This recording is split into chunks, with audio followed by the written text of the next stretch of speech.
성경 읽느라고 굉장히 수고 많았어요. 성경 읽고 성경 읽는 거 듣는 게 좀 새롭게 느껴지죠. 읽는 것보다는 여러 번 보았던 이야기고 한데 아는 이야기인데 쭉 읽어주고 가만히 있다 보니까 눈물이 저절로 글썽글썽해지려고 하는 것 같았습니다. 오늘 이제 부활절인데 예수님께서 십자가에 달려 죽으셨다가 사흘 만에 다시 살아나신 부활, 예수님의 부활을 특별히 기리는 날이 이제 부활절입니다. 사실 오늘 부활절만이 아니라 예수를 믿는 사람들이 모여서 예배를 드리고 함께 기도하고 교제하는 주일마다 그렇게 하는 것은 예수님께서 부활하신 날, 안식일 후 첫날이죠. 안식일은 토요일이고 안식 후 첫날 주일을 택해서 부활하신 예수님을 기리는 것입니다. 그만큼 예수님의 부활은 그리스도의 신앙의 이제 중심 사건입니다. 또 기독교 신앙의 유일성의 근거는요, 예수 그리스도의 부활입니다. 저희 이제 믿는 사람들이 아주 고집스럽게 예수님만이 유일한 길이요, 생명이요, 진리라고 주장할 수 있는 근거는요, 성경의 그 교리가 완벽한 체계이기 때문이거나 또는 기독교 윤리가 도드라지게 높은 수준이기 때문이 아닙니다. 우리의 신앙과 사랑이 예수 그리스도의 부활이라는 역사적 사실에 근거하고 있기 때문입니다. 요새 사람들은 어느 누가 사람이 죽으면 어떻게 될까? 죽음이 다 끝일까? 인생의 정말 참된 길은 무엇일까? 이런 질문들을 하면 참 한가한 모양이다. 쓰잘데기 없는 생각만 하고 있다고 핀잔을 주거나 지금이 어느 세상인데 정신 못 차리고 있구나. 웃기 일시입니다. 아마 이런 모습도 시대 정신의 반영입니다. 그 인생의 그 본질적인 질문에 직면하면 답을 못 찾고 괴로우니까 도피해버리는, 그리고 모든 게 세상의 모든 것은 물질로 되어 있다는 자연주의 유물론이라고 그러죠. 자연주의 유물론의 영향 때문에 그렇습니다.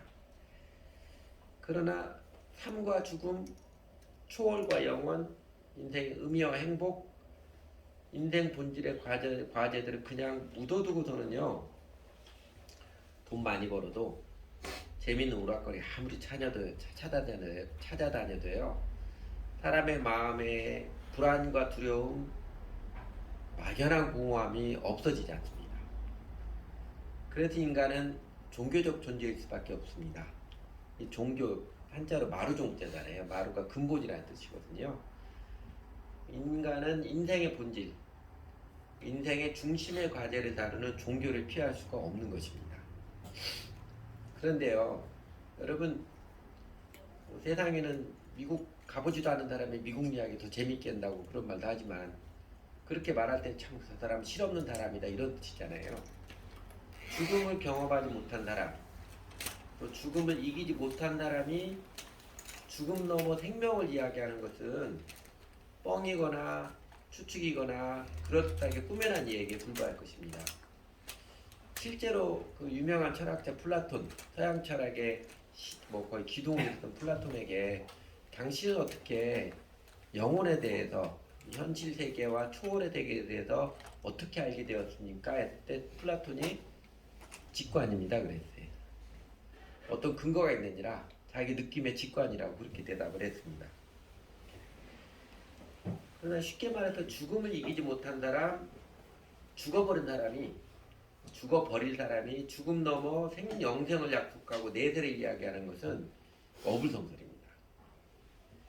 오늘 어떻게 살 것인가 뿐만 아니라 죽음 이후 내세 영역에서도 우리가 예수님의 말씀, 예수님의 가르침을 유일한 진리로 믿고 따르는 단순하고도 확실한 근거는요, 인류 역사상 오직 예수님만이 죽음에서 부활한, 사망을 이기신 유일한 사람이기 때문에 그렇습니다.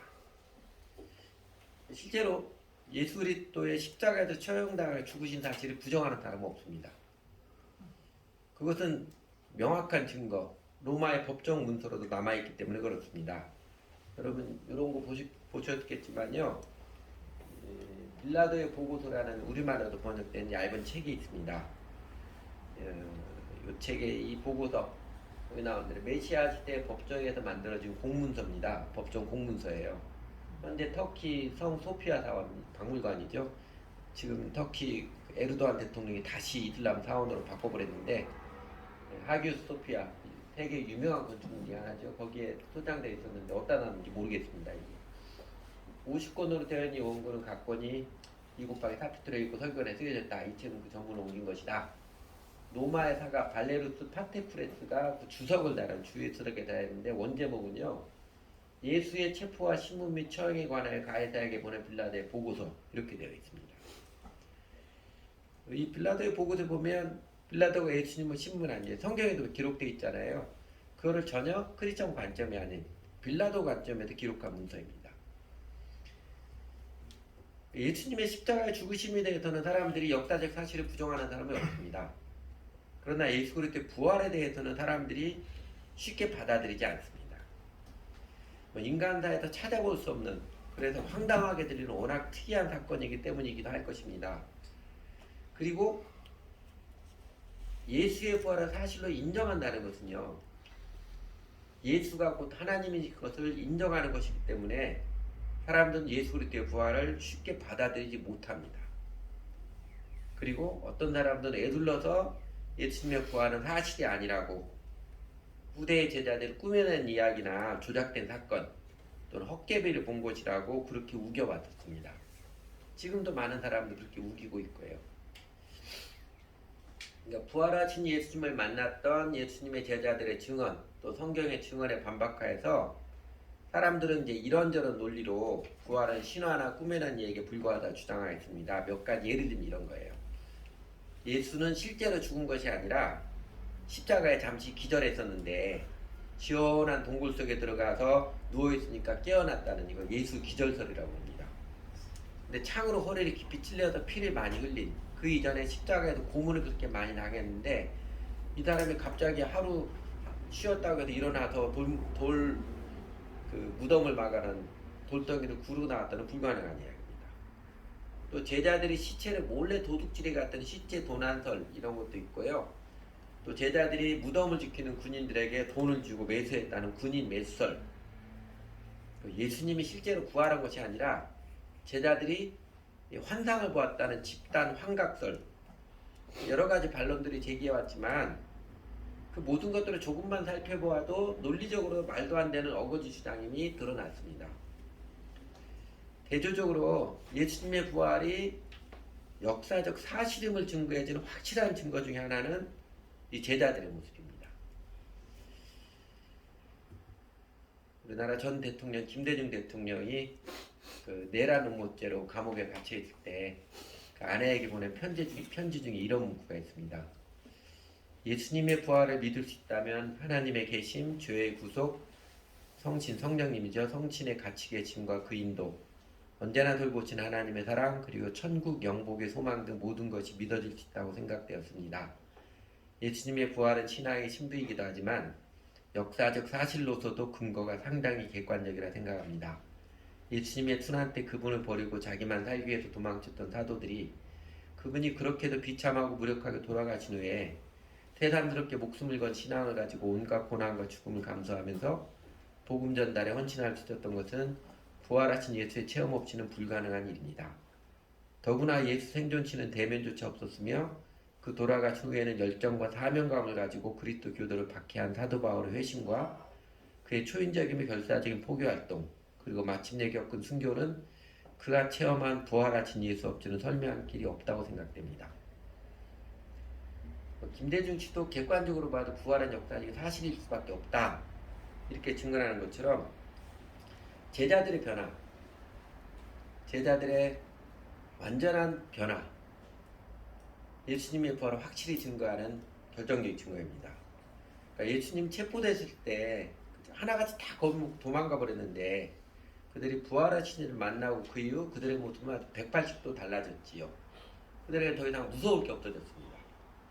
권력자들이 한 번만 더 복음을 전하면 죽여버리겠다 위협을 해도 끄떡도 하지 않았으며 실제로 그들은 예수를 위하여 기꺼이 죽음도 태어나게 순교도 태어나게 받아들였습니다. 그러니까 이런 제자들의 완전한 변화는요. 우리가 하나의 새로운 종교를 만들자 그것도 교주를 추앙해서 종교적 쇼로는 불가능한 것입니다. 그러니까 아무리 존경하는 위대한 스승을 위해서도 이렇게까지 하기는 불가능한 것입니다. 그러니까 그렇게 걱정했던 제자들이 그 이후에 또 제자들이 기꺼이 목숨을 버리면서까지 예수님을 증거한 데에는 성경의 예언대로 예수님께서 누차 예고하신 대로 실제로 예수님께서 부활하셨고 그들이 부활하신 예수님을 만났기 때문입니다.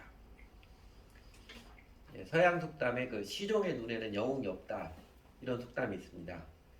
아무리 위대한 영웅의 모습이라 할지라도 항상 가치 있는 사람, 그의 삶을 환히 들여다보는 일상의 삶 환히 들여다보는 사람의 눈에는요 다 똑같은 인간일 뿐이에요. 다 흠 많고 죄 많은 인간일 뿐입니다.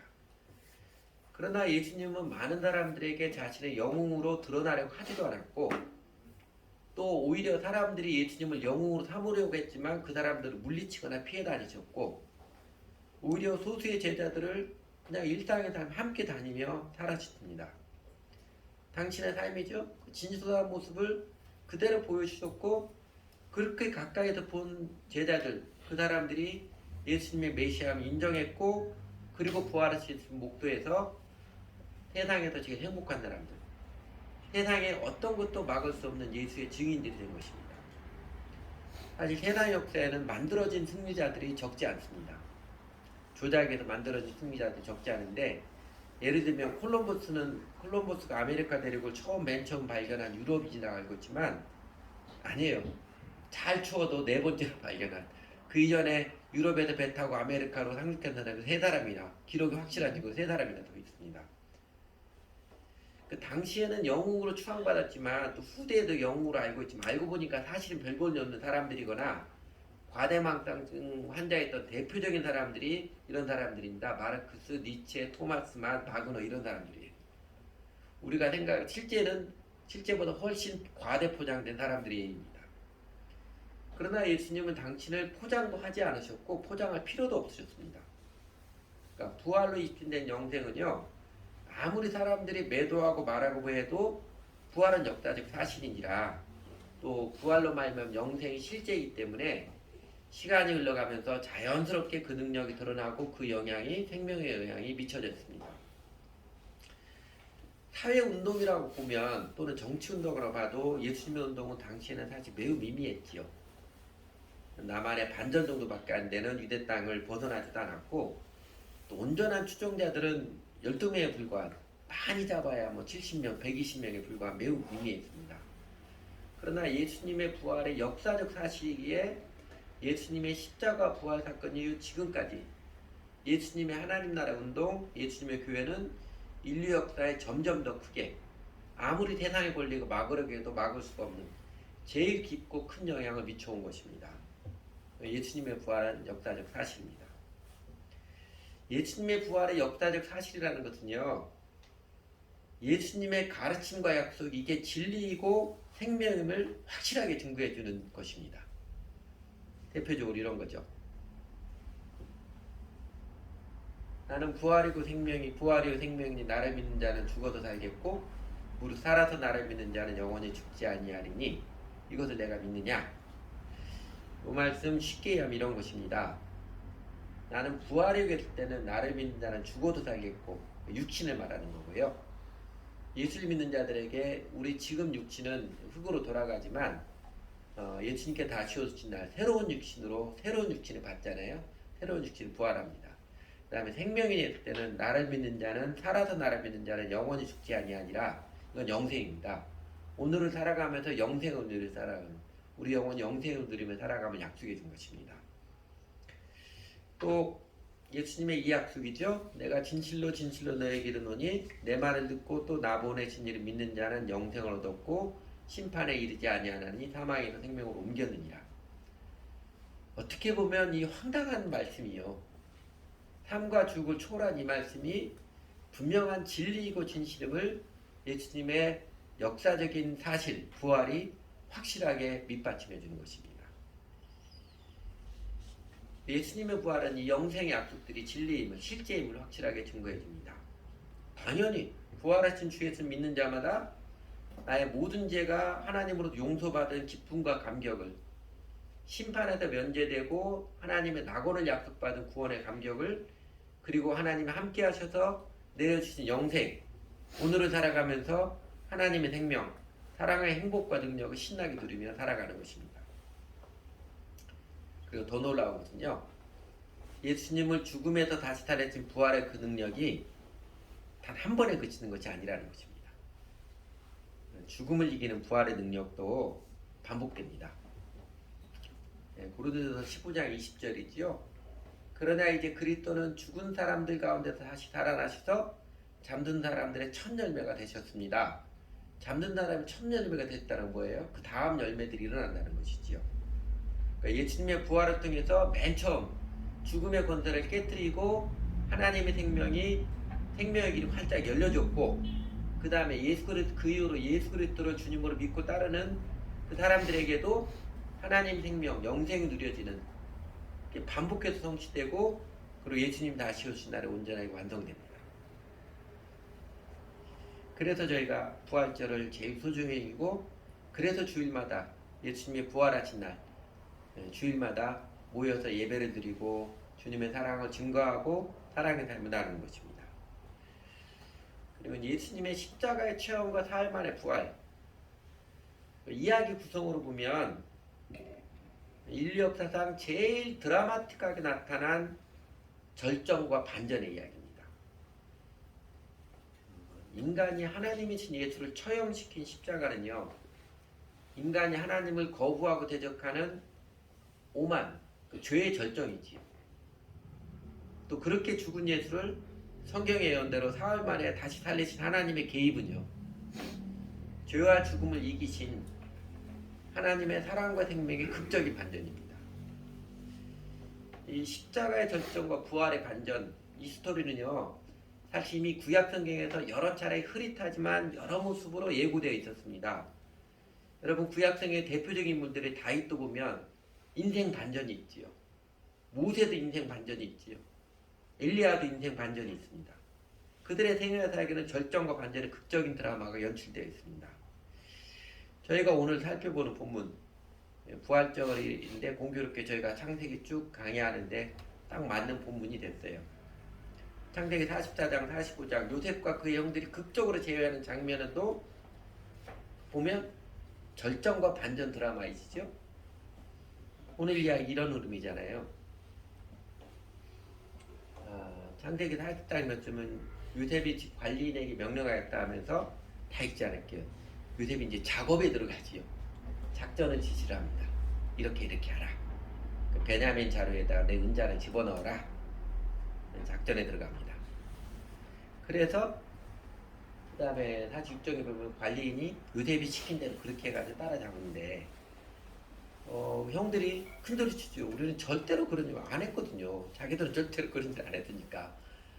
그 은잔이 발견된 사람 죽여도 좋습니다. 큰소리 치는데 딱 보기 좋게 요셉의 작전에 걸려들이죠. 그리고 베냐민 자루에서 은잔이 나온 걸 보고 다시 이집트 요셉 앞으로, 이집트 총리 앞으로 되돌아갑니다. 울면서 되돌아갔겠지요. 마음이 무너지며 되돌아가겠지요. 그래서 이것을 보자 그들은 슬픔이 폭발해서 옷을 찢고 울면서 저마다 나에게 짐을 다시 성으로 되돌아갔던 것처럼, 이때는 어떤 모습이에요? 형들이 절망적으로 이제 다시 소환을 당하지요. 그리고 요셉이 형들에게 호통을 칩니다. 아마 이들이 형들의 심정이 긴장과 위기의 절정이었을 거예요. 이제 꼼짝없이 죽었구나. 절정이었을 것 같아요. 그런데 넷째 아들이죠. 그 집안의 넷째 아들 유다가 요셉 앞에 나와서 애절하게 간청을 하지요. 신금 울리는 간청을 합니다. 신금 울리는 간청을 하자 요셉 27절까지고 45장에서 요셉이 북받치는 감정을 억누르지 못하고 자기의 모든 시종들 앞에서 그만 모두를 물러가고 이집트 그 신하들을 다 물리치고 형들 앞에서 자기 정체를 밝히지요. 아마 요셉은요, 그 베냐민만 얼굴 두고 형들 보내고 나서, 그리고 나서 아버지 데려오려고요, 처음에 그렇게 생각하지 않았을까 싶어요. 그러나 북받치는 감정에, 더 이상 주체 없는 감정에 자신의 정체를 밝힙니다. 이 장면이죠. 자신의 정체죠. 하나님의 은혜의 실상을 밝히는 요셉입니다. 하나님이 우리를 구원하시자고 그 은혜의 섭리로 여기까지 이르게 하셨습니다. 이거 극적인 반전이잖아요.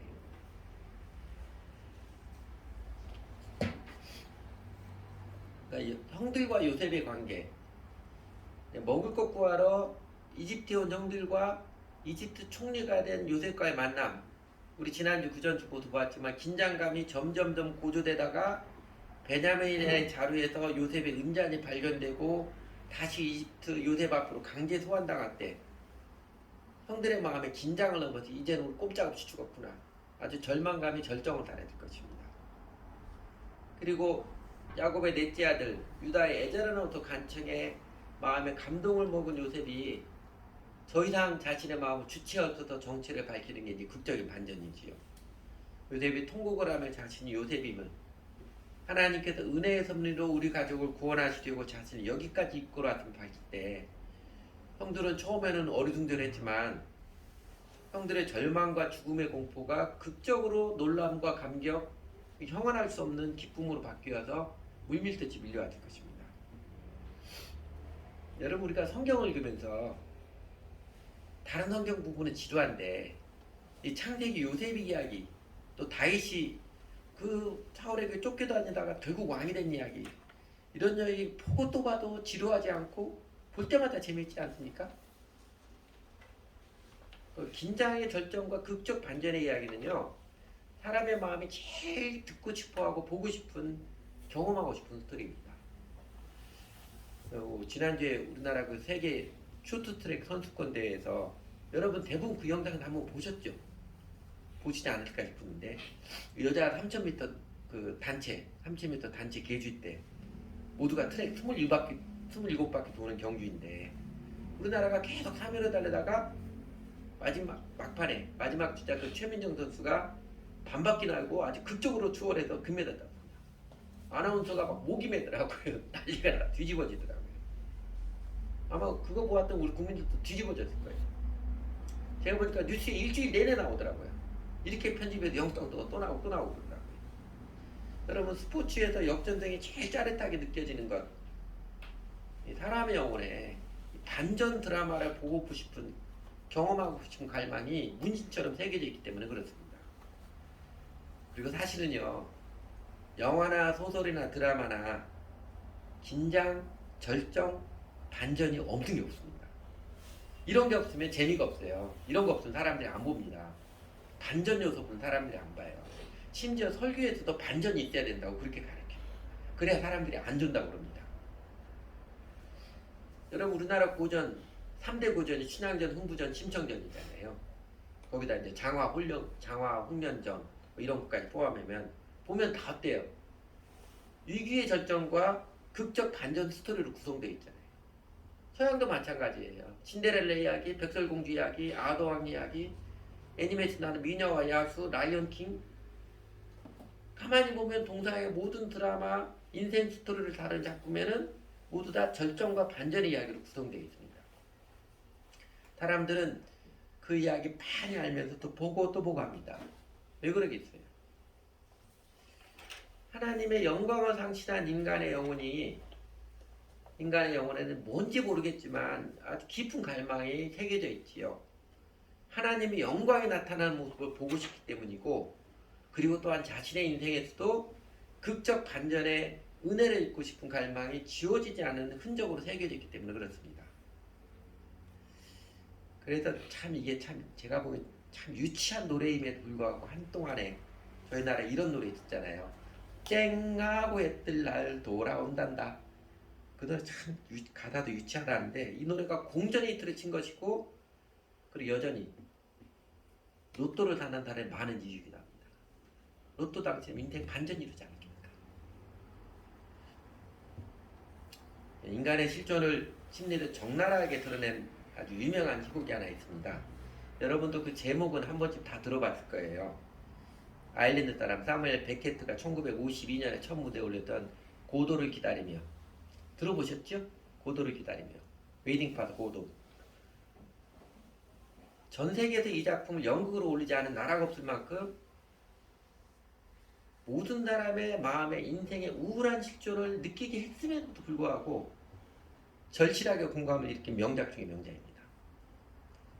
블라드미르와 에스트라공 이 두 사람의 대화, 삶의 모습 통해서 인생에서 극적 반전이 있기를 갈망하지만 오지도 않는 고도를 기다리는 막연한 인생 심리, 하나님 없는 세상에서 있는지 없는지도 모르는 막연한 소망을 기대었다가 결국 험으로 귀결되는 인생 심리를 유감없이 드러내주는 작품입니다. 고도가 온다거나 로또가 당첨된다거나 어떻게든 쨍하고 해뜰 날, 그런 날이 있어야만 내가 정말 사는 것처럼 살 것 같다는 지울 수 없는 갈망이지만요, 대부분 사람들 본인 다 합니다. 그런 유행수의 날은 없을 것이라는 거 다 알아요. 그래도 막연한 그 기대라도 없으면 이 차가운 현실이 허무해서 살 수 없을 것 같은, 너무나 차가운 세상에, 삭막한 세상에 너무 허무해서 죽어버릴 것 같은 두려움에 신락 같은 희망을 애처로이 부둥켜 안고서 그냥 살아가는 게 인간 군상 아닌가요?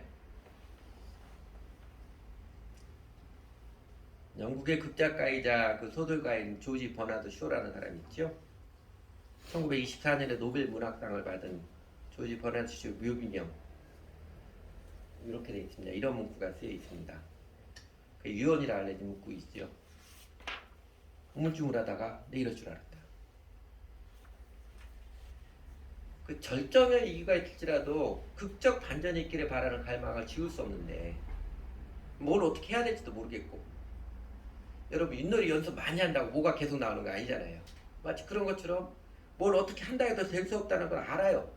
그러니까 그냥 오늘 내일 우물쭈물하면서 살다가 두리번거리다가 죽음 앞에 맞닥뜨리는 허무한 심령, 공허한 인생, 혹시 당신도 살고 있지는 않는지.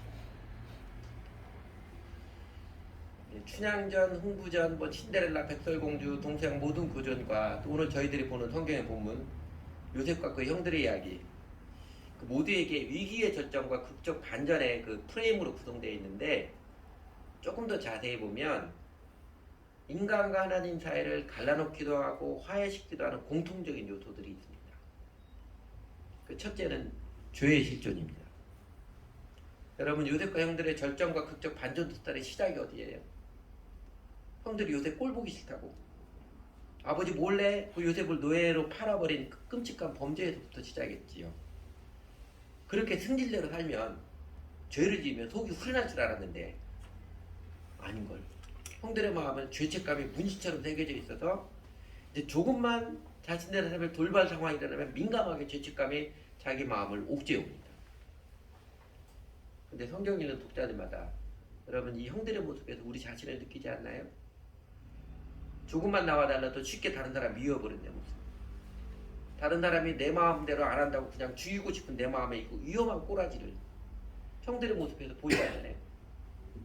그리고는 죄책감에 눌려서 우울에 우물에서 허우적거리는 자신의 초라한 몰골을 형들의 모습에서 보지 않나요? 신약성경은 이런 인간의 실존을 이렇게 밝혀주었습니다. 모든 사람의 죄를 범하였으며 하나님의 영광에 이르지 못하더니, 나도 별 수 없는 이기적 인간, 내로남불의 인간임을 변명할 수 없음을, 내 심령 안에도 죄의식, 죄책감에 또 아래 들고 있어서 위기의 절정, 죽을 것 같은 심정, 두려움에 포로된 마음으로 몰아가고 합니다. 절정과 반전의 프레임으로 설정된 모든 고전 문학과 성경 이야기, 드라마의 공통점. 둘째는요, 은혜의 반전입니다. 여러분 마침내 그 어마니 총리가 자신들의 동생 요셉임을 밝히고, 그들에게는 죽음의 시대에서 이젠 주체할 수 없는 생명과 환희의 시대도 그들의 인생이 거듭나기까지, 그러기까지 요셉의 형들이 사실 수고하거나 노력해서 한 것은 한 개도 없습니다. 요셉이 총리되기 위해서 형들이 노력하고 수고하고 보탬이 된 건 하나도 없어요. 행한 일이라고는 동생을 죽이고자 했던, 차마 죽이지 못했던 노예로 팔아먹은 죄진 일밖에 없습니다. 그러나 그들은 은혜를 입었습니다. 아무런 자격도 없는데 주체할 수 없는 생명과 환희의 구원의 선물이 떡하니 그들에게 안겨진 것입니다. 춘향전, 신청전, 흥부전, 신데렐라, 백설공주 이야기들, 여러분 극적 반전에는 항상 사람의 힘이 아니라 신적인 게 있고 하나님 은혜가 한결같이 있지 않나요? 우리를 감격해 하고 기쁘게 하며 춤추며 뛰어놀게 하는 인생의 그 극적 반전은요, 하나님의 은혜의 선물입니다. 은혜가 반전의 주역입니다. 요셉 자신도 이집트 총리가 된 것, 자신의 인생이 그 종살이 옥살이 노예 신분이었다가 죄수 신분도 하염없이 전락했었지만 극적인 반전을 이루어서 이집트 총리가 된 것은요, 순전히 전적으로 하나님의 은혜로 말미암은 것이었습니다. 요셉은 그것을 잘 알고 인정을 했지요. 요셉이 형들에게 애절하게 고백하는 그 후보에 보면 자신이 하나님의 은혜로 여기까지 올랐음을 고백을 하지요. 굵은 글 쓰는 거. 그러나 이제는 걱정하지 마십시오. 자책하지도 마십시오. 형님들 나라 이곳에 팔아 넘기긴 하였습니다만 그것은 하나님이 형님보다 앞서서 나를 여기에 보내주셔서 우리 목숨을 살려주시고 그렇게 하신 것입니다. 7절 하나님 나라는 형님들보다 앞서서 보내주신 하나님이 크나큰 구원을 베풀어서 우리를 살아남게 하려는 것입니다. 그리고 8절 그러므로 실제로 나라의 이래를 보낸 것은 형님들이라 하나님이십니다. 인생의 실제에다 눈이 떠있는 것이죠. 보이지 않는 하나님을 확연하게 본 것입니다. 하나님이 나를 이리로 보내셔서 바로의 아버지가 되게 하시고 바로의 온 집안의 최고 어른이 되게 하시고 이집트 온 땅의 통치자를 되고 오십니다. 하나님이 저를 이집트 온 나라의 주권자로 삼으셨습니다. 눈에 보이는 사람들이 이렇게 결정하고 저렇게 행동하는 게 인생을 또 역사를 엮어가는 것 같지만요. 사실은 하나님께서 주관하심을 하나님께서 은혜의 뜻을 따라 주관하신 분을 체험하고 확실하게 준 것입니다. 인류 역사 표면적으로 보기에는 강대국들의 세력 다툼으로 이어진 것 같지만 그러나 인류 역사는 하나님의 섭리 역사입니다. 하나님이 선하게 창조하셨고 인간이 하나님을 거역한 죄 때문에 인간의 전적인 타락이 세상 가운데 복잡하게 만드는 죄로 얼룩져 복잡하게 만들었지만 예수 그리스도께서 이 땅에 내려오셔서 십자가와 부활을 통해서 구속의 토대를 만드시고 그리고 그 구속의 능력들을 온 세상에 창조의 지평, 죄의 지평 모든 세상에 넓혀가는 성령님께서 지금도 활동하고 계십니다. 이 하나님 섭리의 역사가 사실은 우리 개인의 인생도 세상의 역사도 이끌어갑니다. 역사가 하나님의 뜻 가운데 진행되고 있음을 증명해주는 결정적인 증거 중에 하나가요. 사실 지난 2000년 동안의 역사입니다.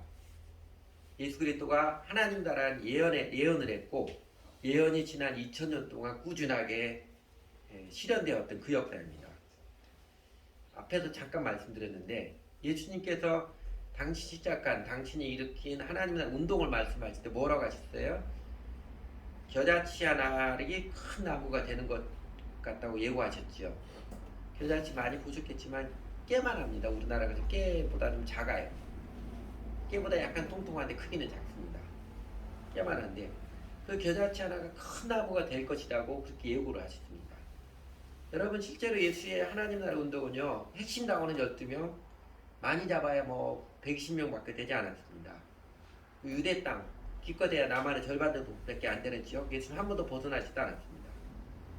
사회운동, 정치운동으로 봐도 정말 미미하게 짝이 없었습니다. 우리나라 정당 당원이 몇백만 명이 당원이 등록되었어요. 하루아침에 당이 없어지긴 하는 게 다반사이고 어느 나라든 사회운동, 정치운동, 종교운동도 아무리 큰 재력과 권력으로 밀어주어도 오래 못 가는 게 대부분인데 예수님의 하나님 나라 운동은요.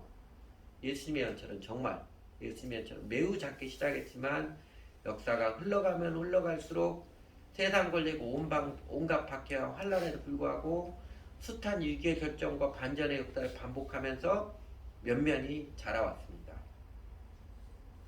예수님의 부활과 생명은요. 바로 2000년 역사가 증명합니다. 바로 세상의 모든 사람들, 세상의 모든 영혼들을 보고 싶어하고 체험하고 싶어하는 이 절정과 반전 예수님께서 십자가와 부활을 통해서 인류 역사 가운데 제일 큰 회복으로 이루어 놓으셨습니다. 예수 그리스도의 십자가의 체험 인간이 하나님의 아들을 매달아 죽인 인간의 오만한 죄악의 결정입니다. 예수님의 십자가 앞에서 그래도 우리는 나의 죄인된 나의 본성적 오만함을 깨닫고 인정을 합니다.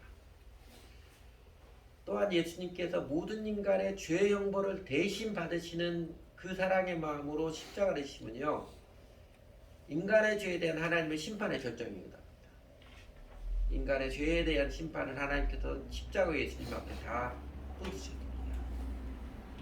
그리고 예수님께서 십자가에서 우리의 죄를 대신하여 죽으시면 사실은 죄인된 우리를 구원하시기 위한, 죄인된 우리 인간을 향하는 하나님의 사랑의 결정입니다.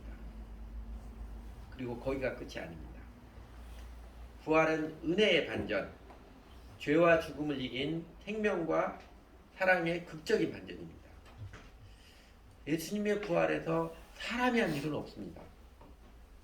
우리는 하나님을 거부하고 대적하는 죄를 지었을 뿐입니다. 그러나 부활은 하나님께서 하나님의 은혜와 사랑을 인간 사이에 개입해 주신 드라마틱한 사건 중에 최고로 드라마틱한 사건입니다. 그만큼 하나님께서 우리 죄인된 사람들을 은혜로 사랑하심을 증거해주는 확실한 역사입니다. 부활은 죽음과 심판의 운명을 진 인생들에게 하나님 은혜로 생명의 환희를 안겨주는 극적인 반전, 은혜와 승리의 드라마입니다. 그러므로 이제 십자가와 부활의 예수를 믿는 자마다 하나님께서 인류 역사의 최고의 결정과 반전 드라마로 연출하신 십자가와 부활의 예수님을 나의 주님으로 관계를 맺고 주 예수를 따르는 자마다, 예수를 믿는 자마다 그 인생에서 인간 실존의 절정과 하나님 은혜의 반전을 경험합니다. 인간 실존의 절정이라면요, 요새 병들이 이러다 꼼짝없이 망하는구나, 꼼짝없이 죽는구나 느꼈듯이 내 마음대로 생각하고 내 마음대로 살았던 인생, 내 힘대로 살고자 했던, 내 힘으로 살고자 했던 인생이 점점 더 꼬이고 공허해지는 실존의 위기, 그리고 짙게 두려운 죄책감과 죽음의 운명에 안겨진 불길한 느낌, 심판의 두려움이 몰아가는 긴장과 허망하게 끝나버리겠다는 인간 실존의 절망감을 말합니다. 은혜의 반전은 이런 것입니다. 예수님께서는 우리 모두의 인생에 그 은혜의 반전을 체험하도록 십자가에서 죽으시기까지 그 사랑을 베풀어 주셨으며, 하나님께서는 우리 모두의 인생에 그 은혜의 반전, 환희와 의미의 생명을 안겨주시려고 죽은 자 가운데서 예수를 부활케 하셨습니다. 부활하셔서 지금도 살아계신 예수 그리스도, 부활하심으로써 이분이 예수 그리스도가 만왕강이요 만주의 주이심을 선명히 확증하신 그 예수 그리스도를 나의 주님으로 모시고 이제는 주 예수를 따르며 살아가는 자에게마다 하나님께서는 그의 심령에, 그의 삶에 이런 은혜의 반전을 베풀어 주십니다.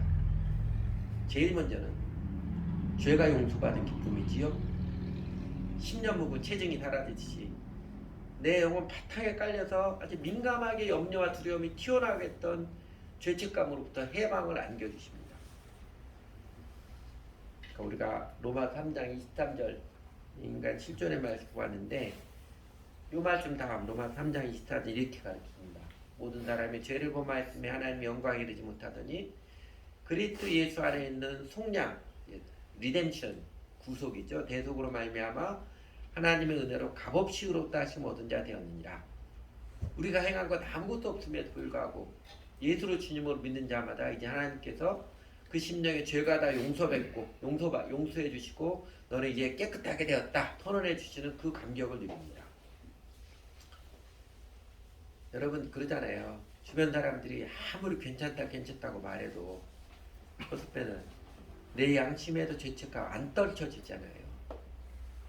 죄책감이 마음에 새겨졌는데 사람들이 아무리 괜찮다고 위로해주고 거듭말해도요, 내 양심에도 죄책감을 떨쳐버릴 수 없었는데 저도 이제는 예수님 믿고 살겠습니다.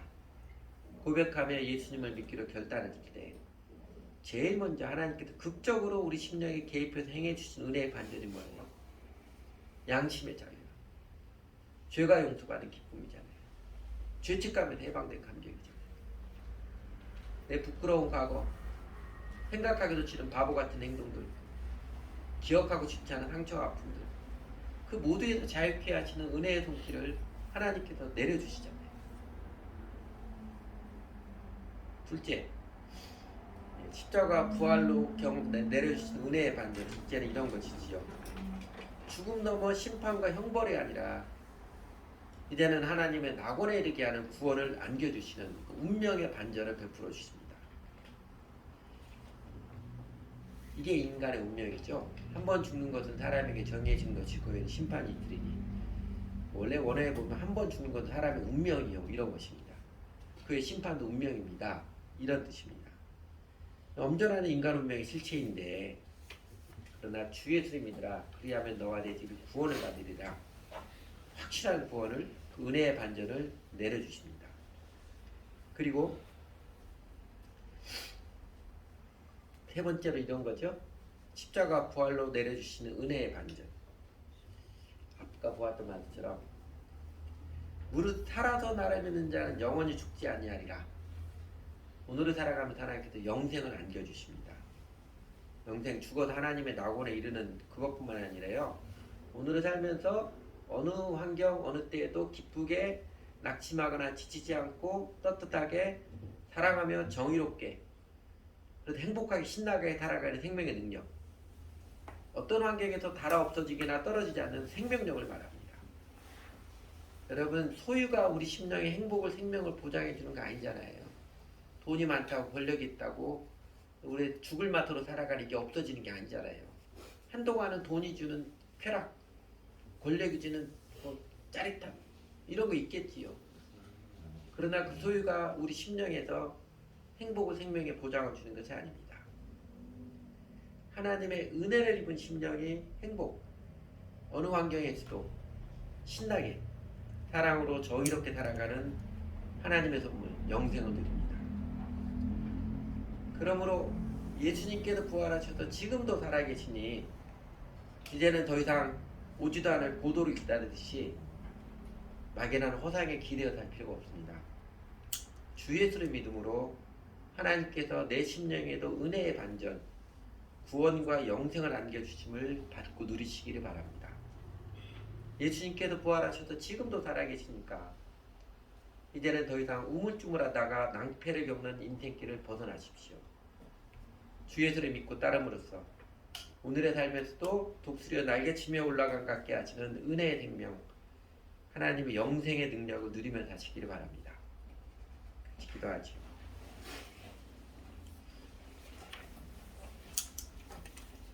작은 시간이지만 예배와 설교를 통해서 성령 하나님께 우리 마음에 느끼게 하시고 깨우쳐 주신 것들, 그 응답하여서 우리가 함께 기도하는 시간을 갖도록 하겠습니다.